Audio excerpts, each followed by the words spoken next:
Mind Deconstructed, Mental Health and Wellness with Dr. Kaz and George. The statements of Dr. Kaz and George are not a substitute for medical care, and our opinions are our own. If you are experiencing a mental health emergency, please seek assistance from a professional in your area. You can contact us via Twitter at Mind Deconstruct. I'm your host, George. With me is Dr. Kaz. Dr. Kaz Nelson is an American Board of Psychiatry and Neurology certified psychiatrist, licensed to practice medicine in the state of Minnesota, and an assistant professor in the Department of Psychiatry at the University of Minnesota Medical School. On today's episode, George's cognitive screening. Wait a minute. George's cognitive screening? That's you, yes. That's me. Am I getting screened today? We're going to check you out and see how you do. Okay. So to start off with, again, we want to thank our listeners. There's a few of you out there, so thank you so much. Feel free to share this podcast with your friends and family, as we have done. Anyone who might be interested in the field of psychiatry. I do hear from a lot of people that they have a passing interest in psychiatry, and they're really enjoying kind of hearing some of the inner workings or thoughts of a psychiatrist, Kaz. So I think you're providing a good service by doing this. Thank you. So far, I think we're still having a lot of fun doing this. Yeah, this is great. I appreciate you being willing to help me get the word out about these things, George. And again, we're available on Twitter at Mind Deconstruct. We are available on Facebook, The Mind Deconstructed. We've got a podcast group. Sign up. You'll get updates. Learn when every episode's released. You could also visit our webpage, theminddeconstructed.libsyn.com. Libsyn is LIBSYN.com. Yeah, you can comment on episodes or leave questions or just let us know what you think. So today, George's cognitive screening. Why am I going to be doing a cognitive screening today?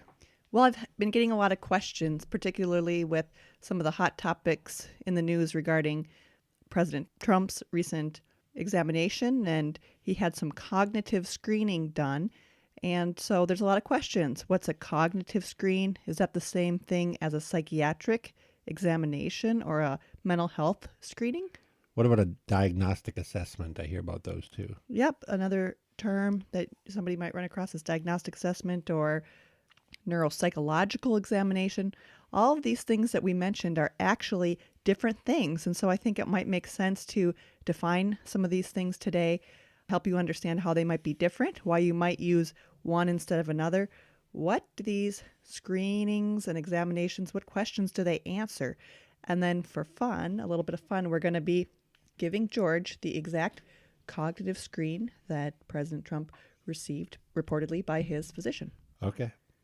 I have never heard of a cognitive screening. I've heard of all those other things we've talked about. And just so our listeners know, since I'm going to be taking a cognitive screen, I don't know what any of the questions are going to be. We haven't talked about this beforehand. We're not staging anything.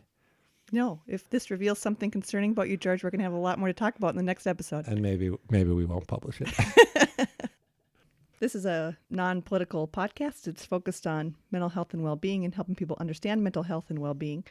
And so we're going to explore this territory because it was in the news and there were terms being used in relationship to the president. And I would like to do my public service in helping everyone understand what those terms mean. To start off with, what is the cognitive screen that the president took? What is that looking for?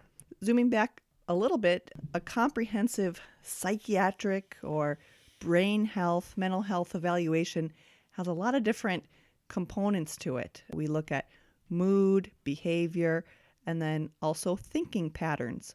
And another word for that is cognition. So what President Trump received was a cognitive screen, so just a area of mental health and fitness was screened, and the screening tool that they gave was something called the Montreal Cognitive Assessment, or MoCA, MoCA for short. And then also that was not conducted by a psychiatrist. That was his primary physician. Mm-hmm. Well, as with all screening tools, they can be delivered by a variety of professionals. And so there are a lot of different health disciplines that are trained to screen for cognitive disorders, and that's great. But that's something that's a little bit different between a screening tool and a full evaluation. You know that there's certain blood tests that are screening for certain things like diabetes, but not diagnostic. You often have to do much more in-depth testing to really say whether someone has true problems or not. So if the president hadn't gotten 30 out of 30, he'd have maybe had to have seen a specialist for some sort of cognitive decline issue. Well, with this screening test, it's good at catching very major things, but not subtle or slight things. And so if somebody really had concerns about different aspects of somebody's brain health or brain functioning in terms of their ability to think or calculate or use logic or remember things, then you'd probably arrange something more in depth like neuropsychological evaluation, which is a several-hour test that involves puzzles and remembering things and testing all different aspects of the brain. So something like that will generally show much more subtle or nuanced results as opposed to the screening test. Okay. So what about a diagnostic assessment then? That's a term that's often used by psychotherapists or therapists, and that's a really in-depth conversation, evaluation that a therapist might have somebody to assess for the presence of different mental health or psychiatric diagnoses. Can a therapist make a diagnosis of someone? Absolutely. Oh, Yep. wow. Yep. They do that every day. Okay. They make diagnoses and treat mental illness every day. Yeah. And psychiatrists do that as well. When a psychiatrist does an in-depth evaluation, there's oftentimes more of a medical component, assessing for different medical illnesses that might be contributing to somebody's mental health difficulties. And that's called a psychiatric evaluation. And so somebody might have both a diagnostic assessment and a psychiatric evaluation. Oftentimes they may come to the same conclusion, but not always. Do you do like CAT scans or like brainwave checks, things like that? As part of a comprehensive evaluation, if there's certain symptoms that warrant it, we'll absolutely order different types of brain scans, including CAT scans, MRI. Newer technology is called functional MRI, and that's not used in regular clinical use at this point, but is being explored in a lot of research protocols and might be something that we use in the future. And then if we have concerns for abnormal brain activity, sometimes we might even order a EEG or electroencephalogram, and that's something neurologists would even use to screen for things like epilepsy. Do you remember when we were in undergrad and we were research assistants for that study and we had to put the cap on people with the jelly and the electrodes on their head? Yes. Is that an EEG? No, that's something called an ERP, or event-related potential, and that looks at electrical activity just really on the very surface of the brain. But yeah, we had to put these little caps on people and abrade the skin and put on jelly in their hair. It was a mess afterwards, and did some sort of fun psychology studies in the very deep basement of one of the psychology buildings. That was good times. Yeah, I think the location probably affected the amount of people we had come into that study. Like, you want to come into the basement of the social science building and put a cap on? No.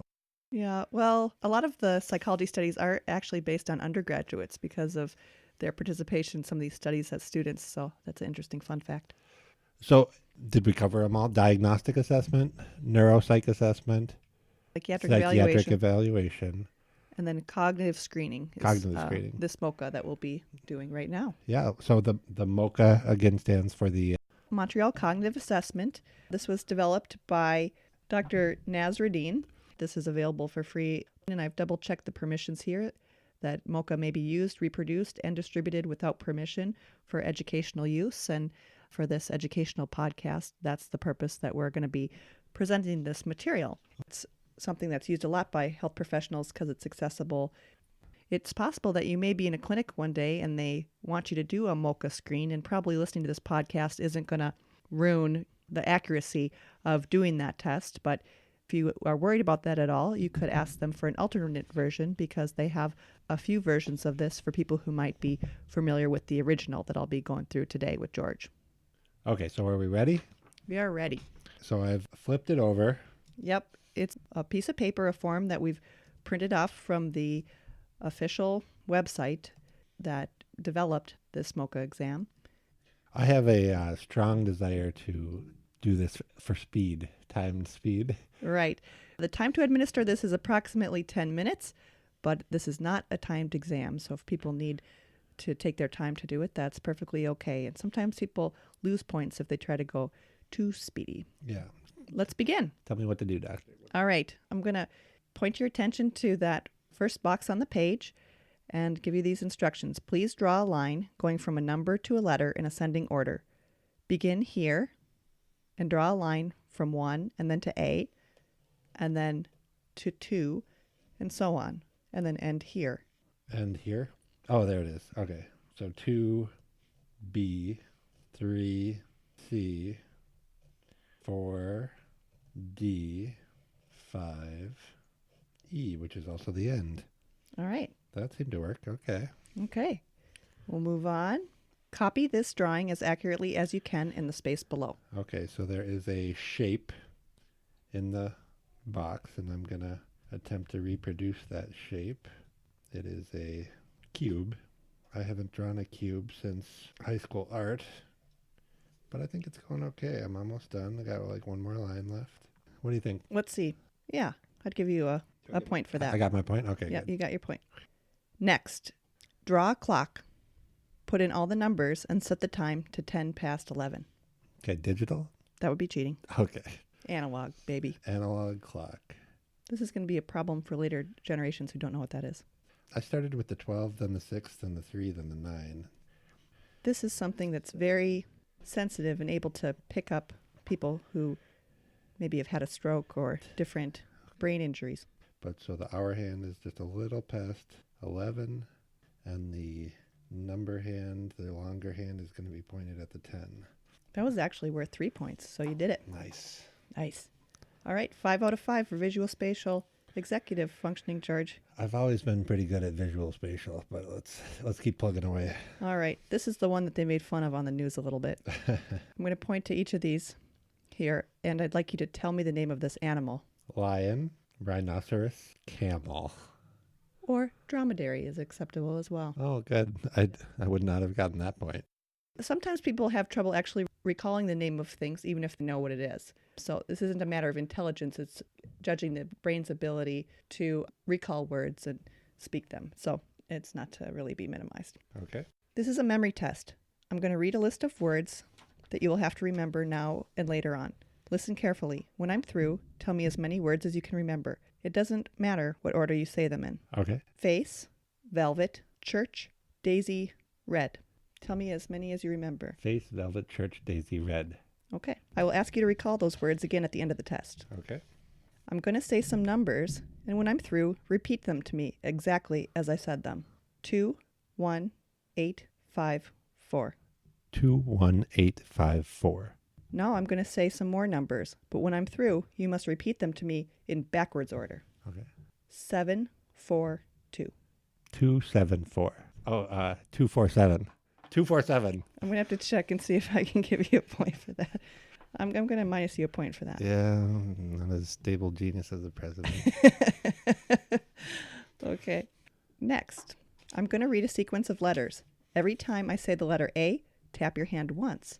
If I say a different letter, do not tap your hand. F, B, A, C, M, N, A, J, K, L, B, A, F, A, K, D, E, A, J, A, M, O. All right. Good job. Okay, yeah. Face, velvet, church, daisy, red. Didn't ask you yet. Okay. Now I will ask you to count by subtracting 7 from 100 and then keep subtracting 7 from your answer no. until I tell you to stop. And it's not timed. No. Take Okay. your time. So 93, 86, 79, 72, 65. You got it. I have a confession to make that when I was in a college class, even though I was a junior in high school, because I had the privilege of taking some college classes at that time, I volunteered to participate in an activity, and this was the activity they assigned, and I had a complete panic attack and couldn't calculate and embarrassed myself greatly and caused a scene in the middle of class. So I have a little bit of a physical reaction to that question. Yeah, that one was kind of scared me, but not because can't subtract. Some people don't even want to try to do that, but we encourage them to do their best. I'm going to read you a sentence. Repeat it after me exactly as I say it. I only know that John is the one to help today. I only know that John is the one to help today. Now I'm going to read you another sentence. Repeat it after me exactly as I say it. The cat always hid under the couch when dogs were in the room. The cat always hid under the couch when dogs were in the room. Tell me as many words as you can think of that begin with a certain letter of the alphabet that I will tell you in a moment. You can say any kind of word you want, except for proper nouns, like Bob or Boston. Numbers are words that begin with the same sound but have different suffix. For example, love, lover, loving. I can do that? Or don't bother doing that? Don't do that. Okay. I will tell you to stop after 1 minute. Now tell me as many words as you can think of that begin with the letter F. Well, hold on. How many words do I need for full credit? I'm not allowed to tell you that. Well, for the listeners. I'm going to stop you if you get the certain threshold. Okay. F. Face, function, fun, fishing, fish, forest, farm, fakakta, That's not a word. focaccia bread. Oh, oh gosh, yeah. No, both of them. Fathom, fart. Okay, you've got enough. Oh, well, that wasn't so hard. Yeah, you need to get at least 11 words. Okay. Now, tell me how an orange and a banana are alike. They're both fruit. Do you want more than that? No, that's good. You got a point for that. Good. I read some words to you earlier, which I asked you to remember. Face Velvet Church Daisy Red. Tell me as many of those words as you can remember. Yes, you got them. I didn't even have to give you any clues. So you got 5 points for that. That's Okay. good. Tell me the year. 2018, Tell me the month. January. Tell me the exact date. Because I feel like it was the 24th yesterday. So it's probably the 25th today. But I'm not 100%. So Monday. Is that your final answer? No. Monday was the 22nd. 22nd, 23rd, 24th. It's the 27th today. You got it. Yes. And the day of the week. Saturday. Now tell me the name of this place and which city it's in. We are in my home in the city that it's in. You're not willing to I'm reveal not that? disclosing that. I know you know what city you're in. All right. Adding this all up, your final score is 29 out of 30. Anything above 26 is considered normal. So you can tell from doing that exam, if you had a score below 26, it probably would indicate some pretty major area of the brain that's having some trouble. I get a lot of phone messages at work, and when I try to write them down, I often get them wrong the first time I write them down. Like if someone tells you a phone number or something. Yeah, and I write it down 5 seconds later, Yeah. I get like one of those numbers wrong half the time. Yeah. Well, and we have a well-known issue with word retrieval problems in our family. So that's hereditary. Why would two people with word retrieval problems have a podcast? It's anybody's guess, but we're brave, and we know you don't judge. What does that tell us? Besides that I'm not in cognitive decline. One of the reasons why I wanted to go through this today is because I wanted everyone to know what was being talked about in the media. So our president might have had a brief cognitive screen, but we don't have any information about him having a psychiatric evaluation or neuropsychological testing or anything like that. So he had one of the domains of well-being tested in a superficial way.